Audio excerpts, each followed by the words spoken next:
ఆత్మతత్వం అంటారు దాన్ని. ఆత్మతత్వం ఇది మన ధర్మం యొక్క కేంద్రం అని మా అభిప్రాయం.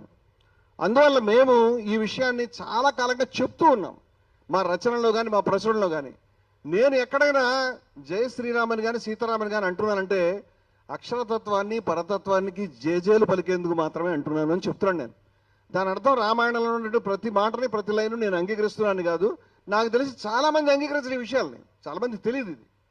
ఈ మాట చెప్తే ఇట్ ఈస్ నాట్ బ్లాస్ఫెమీ, దైవదూషణ కాదు. మరొక విషయం అంటే రామాయణంలో అనేక ప్రక్షిప్తాలు ఉన్నాయనేది నేనే కాదు, పండితులు అందరూ చెప్తారు, సంప్రదాయకులు చెప్తారు, అసంప్రదాయకులు కూడా చెప్తారు.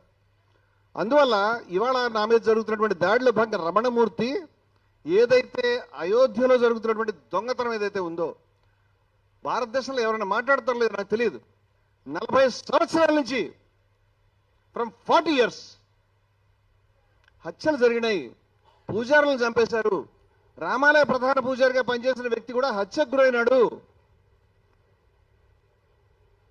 అలాగే రామాలయ ఉద్యమంలో ప్రధానమైన పాత్ర పోషించిన నిర్మోహి అఖాడాకు చెందిన వాళ్ళు ఎప్పటి నుంచో ఇక్కడ డబ్బులకు సంబంధించి గోల్మాల్ జరిగింది, లూటీ జరిగింది అని చెప్తున్నారు. 2017లో సంత్ సీతారామదాస్ గారు 1400 కోట్ల కుంభకోణం జరిగిందని చెప్పాడు. 1989, 1990లోనే బాబా లాల్దాస్ గారు ఈ విషయాల్ని చర్చ జరగకూడదని, ఈ విషయాలకు సంబంధించినటువంటి చర్చ జరగకూడదని చాలా మంది కోరుకుంటా ఉన్నారు. ఈ విషయాలు మేము మాట్లాడుతున్నామని మా మీద బ్రాండింగ్ చేయడానికి ప్రయత్నం చేస్తూ ఉన్నారు. అంచేత రామాలయ ఉద్యమానికి సంబంధించినటువంటి మేము చేస్తున్నటువంటి ప్రతిపాదనలు ఏవైతే ఉన్నాయో 40 సంవత్సరాల నుంచి ప్రజాస్వామికవాదులు విజ్ఞులు ఈ మాటలు వినాలని నేను కోరుకుంటాను. 40 సంవత్సరాల నుంచి బాబా లాల్దాస్ గారు ఏ విధంగా చనిపోయారు, వారు రామాలయ ప్రధాన పూజారి, వారు చనిపోకముందు కోట్ల రూపాయల నిధులు గోల్మాల గారు ఎందుకు చెప్పారు 89-90లో. అదేవిధంగా ఆయన రాజకీయ జోక్యాన్ని, రాజకీయ నాయకులు మతంలో జోక్యం కల్పించుకోవడానికి వ్యతిరేకించి అమానుషంగా తుపాకీ కాల్పులకు గురి చనిపోయినాడు ఆయన. అలాగే వీరు నిర్మోహి అఖాడా యొక్క బాధ్యులు, వారి యొక్క ప్రతినిధి సంత్ సీతారామదాస్ గారు 1400 కోట్ల రూపాయల కుంభకోణం. ఇవేమి మాట్లాడలేదు యూట్యూబర్లు, నన్ను విమర్శించే వాళ్ళకి ఈ దృష్టిలో ఇవేమి విషయాలు కాదు. 1400 కోట్ల రూపాయల కుంభకోణం జరిగింది. రామాలయంలో ప్రధానమైన రామాలయ ఉద్యమంలో ప్రధాన పక్షంగా ఉన్నటువంటి నిర్మోహి అఖాడా, వీరిని తర్వాత ఎవరైనా వస్తారు కానీ వీరి ముందు ఎవరు రారు. ఈ నిర్మోహి అఖాడా ప్రతినిధులు చెప్తూ ఉన్నారు కదా, హనుమాన్ గడి మహంత్ అయినటువంటి జ్ఞానదాస్ గారు ఇటువంటి దొంగతనాలు జరిగినాయి, విద్వేషాన్ని పెంచారు, రాజకీయ జోక్యం ఉందని మొత్తుకుంటూ ఉన్నారు కదా. రాజకీయాలని మతంలోకి తీసుకురావద్దని బాబా లాల్దాస్ గారు ఆ రోజే ఆయన బాధపడ్డారు కదా. బాబా లాల్దాస్ గారు ఆద్వాని గారి రథయాత్ర ఆపమని, ఈ నిధులకి రాజకీయానికి డబ్బులు సంపాదించుకోవడానికి రాజకీయానికి రాముడిని వాడొద్దని ఆ రోజే కోట్ల రూపాయలు విదేశాల నుంచి వచ్చాయని బ్యాంక్ అకౌంట్లో చెక్ చేయమని చెప్పారు కదా. బ్యాంక్ అకౌంట్లకు సంబంధించి నోటీస్ ఇచ్చినటువంటి ఇన్కమ్ ట్యాక్స్ అధికారి విబి గుప్తా అనేటువంటి వ్యక్తి అనేకమైనటువంటి బెదిరింపులకి లోనై చిట్ట చివరికి సస్పెండ్ అయినాడు కదా, విహెచ్పికి నోటీస్ ఇచ్చినటువంటి వ్యక్తి. ఈ విషయాలను నేను ప్రస్తావించినట్టు ఎవరైనా ప్రస్తావించడం నాకు తెలియదు. ఆ తర్వాత ఏ విధంగా రాజకీయాల్లోకి రామాలయాన్ని ఉపయోగించుకున్నారు, అదేవిధంగా 1989-90 నుంచి మొదలుపెట్టుకుని ఏ గుడికి చరిత్రలో వసూలు చేయని విధంగా ఇవాళ ఎంతసేపు ఈ కుంభకోణం జరిగిందంటే కేవలం ఈ మధ్య ట్రస్ట్ ఏర్పడిన తర్వాత గత 2 నెలలు 3 నెలలు జరిగిన విషయాలే మాట్లాడుతున్నారు కానీ 40 సంవత్సరాల నుంచి జరిగిందని ఎవరు మాట్లాడడం లేదని నేను బాధపడుతున్నాను. 40 సంవత్సరాల నుంచి ఎంతమంది నెత్తురు దారబోశారో, ఎంతమంది బాధపడ్డారు, వాళ్ళ ప్రస్తావన ఇక్కడ రావడం లేదు కదా అని నేను బాధపడుతున్నాను. మరి వాళ్ళు చేసినటువంటి ఆరోపణలకు విలువ లేదా? నిర్మోహి అఖాడా హిందూ వ్యతిరేక అవుతుందా? బాబా లాల్దాస్ గారు రామాలయ ప్రధాన పూజారి అవుతారా? 50 నుంచి 60 మంది పూజారుల్ని అయోధ్యలో హత్య చేశారని ఆయన 89-90లో చెప్పారు కదా. వాళ్ళ పేర్లు కూడా మనకి నెట్లో దొరుకుతూ ఉన్నాయి, వాళ్ళు చెప్తా ఉన్నారు కదా. ఆ విషయాలపైన ఎవరు ఎప్పుడు చర్చించారా? వాళ్ళందరూ హిందూ వ్యతిరేకులేనా, వాళ్ళందరూ దేశ వ్యతిరేకులేనా? ఇవన్నీ ప్రశ్నలు నేను వేస్తూ ఉన్నాను. అదేవిధంగా ఈ చర్చలో ఆ రోజే నేను ఈ విధంగా రాజకీయాలకి రాముడి బొమ్మని మోదీ గారి పక్కన ఉపయోగించవచ్చునా, ఫ్లెక్సీల్లో రాముని బొమ్మ పెట్టవచ్చునా? అదేవిధంగా మిత్రులారా, రాముడు మోదీ గారి మీద చేరగలబడినట్టు, రామునికి మోదీ గారే ఆలంబన అయినట్టు, రాముడు ఒరిగిపోయినట్టుగా ఆయన భుజాల మీద ఉన్నటువంటి చిత్రము భక్తుల మనసుల్ని బాధించదని అడిగాను. అదేవిధంగా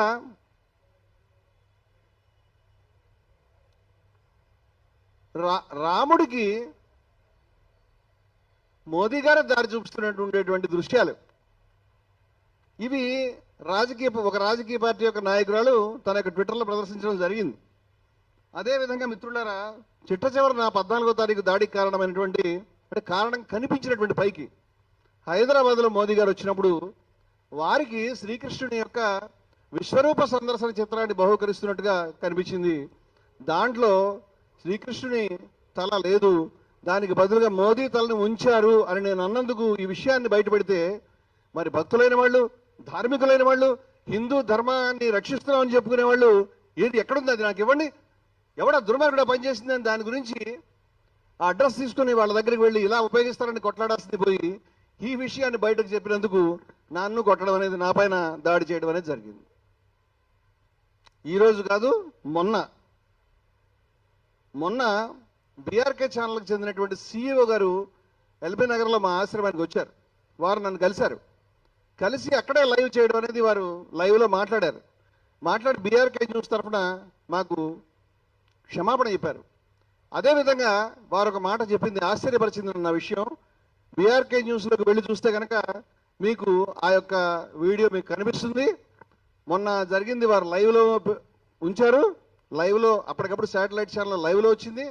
అదేవిధంగా యూట్యూబ్ ఛానల్లో కూడా వారు అప్లోడ్ చేయడం జరిగింది. అది మనకి అవైలబుల్గా ఉంది. వారు చెప్పింది ఏమిటంటే, ఆ వ్యక్తిని మేము పక్కకు తీసుకెళ్ళి, అంటే కెమెరా ముందు కనిపించింది కేవలం 20%, మరొక 80% విధ్వంసం కెమెరాలోకి రాలేదు. వాస్తవంగా అతను అరిచిన అరుపులు, అతని ఒక వైలెంట్ ఏదైతే కేకలు ఉన్నాయో, డివాస్టింగ్ సిచ్యువేషన్, ఎవరు కంట్రోల్ చేయలేని విధంగా, ఎవరినైనా తోసివేసే విధంగా ఆయన ఎంత వైలెంట్గా ఉన్నాడు అనేది కూడా చాలా మందికి తెలియదు. ఆ రోజు కొట్టు అని రమణమూర్తి కొట్టించుకున్నాడు పబ్లిసిటీకి అని వాగుతున్నటువంటి వెర్రిబోగులు వాళ్ళు కూడా ఆ పబ్లిసిటీ తెచ్చుకోండి, మీకు కూడా చెప్పులు మేము కావాలంటే పంపిస్తాం, ఎవరి చేత కొట్టించుకోండి. ఇలా మాట్లాడొచ్చా? ఒక మనిషి మీద దాడి చేసినప్పుడు ఇలా మాట్లాడొచ్చా? అంటే ఆ మనిషి కొడతాను అని అన్నప్పుడు నేను మరి ఏమనాలి నాకు అర్థం కాలేదు. కొడతాను అంటే నన్ను కొట్టదని కాళ్ళు పట్టుకోవాలా? కొడతానంటే నేను ఆయనకి సాష్టాంగ ప్రమాణం చేసి తప్పైందని చెప్పాలనా? ఇంకెప్పుడు నీకు వ్యతిరేకంగా ఈ మోదీ గారి యొక్క ఇది కృష్ణుని బొమ్మ మార్చింది మేము మాట్లాడమని చెప్పాలనా? ఏం చెప్పాలి? సర్ఫరోషికి తమన్నా అబ్ హమారే దిల్ మే హై అని రాంప్రసాద్ బిస్మిల్ రాశాడు. సర్ఫరోషికి తమన్నా అబ్ హమారే దిల్ మే హై, దేఖనా హై జోర్ కితనా బాజువే కాతిల్ మే హై. శిరము ఇచ్చాడు కోర్కె ఇప్పుడు పొంగుచున్నది మామదిన్, చూడవలనిక సత్తు ఎంతో హంతకుని ఆయుధములో. నేను తెలుగులోకి అనువాదం చేసినటువంటి బిస్మిల్ కవిత, రాంప్రసాద్ బిస్మిల్ అష్ఫాకుల్లా గారి పుస్తకం నేను అక్కడ రాశాను. శిరమిస్తాను, నీ కత్తికి ఎంత బలం ఉందో చూస్తానని అన్నాడు ఆయన. నా మెడకి నీ కత్తికి పోటీ, కత్తి కాదు. దీన్ని మీరు ఏమంటారో నాకు తెలియదు. అంటే వాళ్ళని ఉరిదీశారు, వాళ్ళు ప్రొవోక్ చేసుకుని ఉరిదీయించబడ్డారని అనగలుగుతారేమో తెలియదు నాకు. శిరస్సు ఇవ్వడం అనేది భారతదేశంలో విప్లవకారుల యొక్క సాంప్రదాయం. నేను దానికి కట్టుబడి ఉన్నాను. అంతేకాదు, ఆ రోజు కొట్టు అని మాత్రమే కాదు, చంపని కూడా చెప్పాను. అది టీవీలో రాలేదు. ఆ రోజు జరిగినటువంటి గొడవలో నేను ముందుకెళ్ళిన తర్వాత ఇంకేముంది అంటే, అతను వేలు చూపించి మాట్లాడుతుంటే రా చంపున్నాను, ఐఎమ్ రెడీ, ప్రిపేర్డ్ అని చెప్పాను. బహుశా అతను నన్ను చంపి ఉంటే రమణమూర్తి చంపు అని రెచ్చగొట్టుకుని ప్రచారం కోసం చచ్చిపోయాడని కూడా చెప్పగలిగినటువంటి పెద్దలు, కుసంస్కారులు ఇక్కడ ఉన్నారేమో నాకు తెలియదు. నేను ఇవాళ కూడా చెప్పాను, చాలా సమయాల్లో చెప్పాను, నేను చావడానికి సిద్ధంగానే ఉన్నానని. అందువల్ల ఇలాంటి కుసంస్కార మాటలు మాట్లాడే ముందు యాంకర్లకి, యూట్యూబర్లకి, ఏదో పెద్ద మేధావులకి చెప్తున్నాను. నేను నీ ముందు కూర్చున్నవాడు చెప్పు చూపించినప్పుడు నువ్వేమంటావు నేను తెలుసుకుందాం అనుకుంటున్నాను. నేను దయవుంచి ఇంటర్వ్యూ చేసే వాళ్ళని రిక్వెస్ట్ చేస్తాను, మీరు వాళ్ళని ఇంటర్వ్యూ చేయండి, చెప్పు చూపించండి. నేను ఏమంటున్నావు, ఏమంటావు నువ్వు? అప్పుడు కాళ్ళు పట్టుకుంటావా? ఏమంటావు నేను తెలుసుకుందాం అనుకుంటాను. చాలా తాపీగా చెప్పు ఇంకోళ్ళ మీదకి వెళ్ళింది కదా నవ్వుతూ విలాసంగా ఆయన బయట కొట్టాల్సింది, ఆయన ఆఫీస్ దగ్గర కొట్టాల్సిందని చెప్తున్నటువంటి వాళ్ళు చాలామంది ఆయన పేరు తీసి ఆయన సెంటర్డ్గా పోరాటం చేయట్లేదని చెప్తున్నారు. ఆయన ఈ మొత్తం ఈ విద్వేషం వికృతమైనటువంటి పర్వర్టెడ్, కమ్యూనల్లీ పర్వర్టెడ్, దుర్మార్గమైనటువంటి సైన్యం ఏదైనా ఉంది, దాంట్లో ఒక చిన్న రేణువు, ఆ సముద్రంలో, విద్వేష సముద్రంలో ఒక చిన్న బిందువు. అతని మీద టార్గెట్ చేయాల్సిన అవసరం కానీ అంత వెరితనంగా నాకు లేదు. నాకు తెలుసు ఏ ఐడియాలజీ మనుషులను అలా చెడగొడుతుందో. ఇప్పుడు నేను మీ ముందు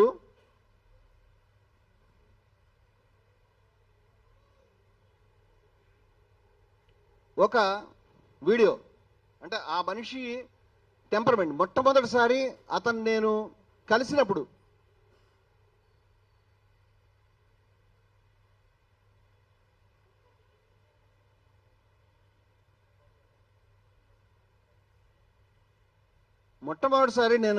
ఒక డిబేట్కి నేను వెళ్ళడం అనేది జరిగింది. ఆ డిబేటు ఏంటంటే వాట్ హ్యాపెండ్ పెట్టలేదు. ఇంకా మొట్టమొదటిసారి కలిసింది బహుశా అది మే 30వ తారీఖు అప్లోడ్ అయింది. ఏమన్నా